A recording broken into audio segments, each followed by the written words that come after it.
ഒരു മിനിറ്റ് മതി ചേട്ടാ, നേരൊന്നും വൈകില്ല, അവിടെ ഒന്ന് വന്നിരിക്കേ. ഓ ശരി,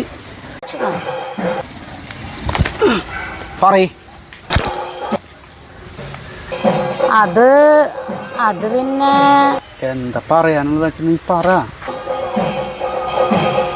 നീ ഇങ്ങനെ കിണിങ്ങി നിൽക്കാതെ പറഞ്ഞേ. അതെ, ആ പോയ ചേച്ചിയുടെ പിറന്നാൾ ഇന്നലെ ആയിരുന്നു. അതിന് ഞാനെന്ത് വേണം? ഞാനൊന്ന് പറയണ കേക്ക്. ആ ഒന്ന് പറഞ്ഞു തൊലക്കി. ചേച്ചിയുടെ പിറന്നാളായാരണേ ചേച്ചിയുടെ ഭർത്താവ് കുറെ പൂവൊക്കെ കൊണ്ടുവന്നിട്ടേ ചേച്ചിനെ പൂജിക്കും, പുഷ്പാഭിഷേകം നടത്തുകയൊക്കെ ചെയ്തു. പെൺകോന്തൻ. എന്താ കേട്ടില്ല?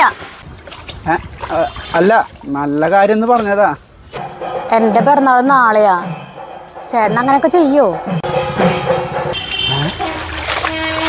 മണ്ടത്തരം പറയല്ലേ പെണ്ണെ. എന്ത് മണ്ടത്തരം?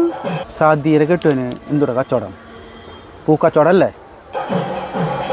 എൻ്റെ കച്ചവടം എന്താണെന്ന് നിനക്കറിയില്ലേ? മുളക് പൊടി കച്ചവടം.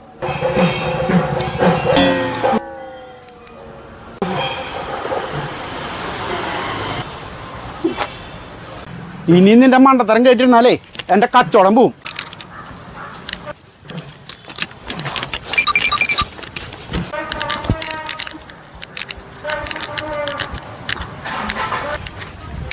എന്താടി നിന്റെ ചേട്ടൻ പൊട്ടം കടിച്ചോണം പോണേ?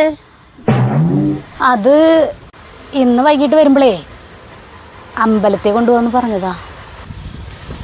ആളുടെ മട്ടും പാവം കണ്ടിട്ട് അങ്ങനെ പറഞ്ഞ പോലല്ലോ തോന്നുന്നത്.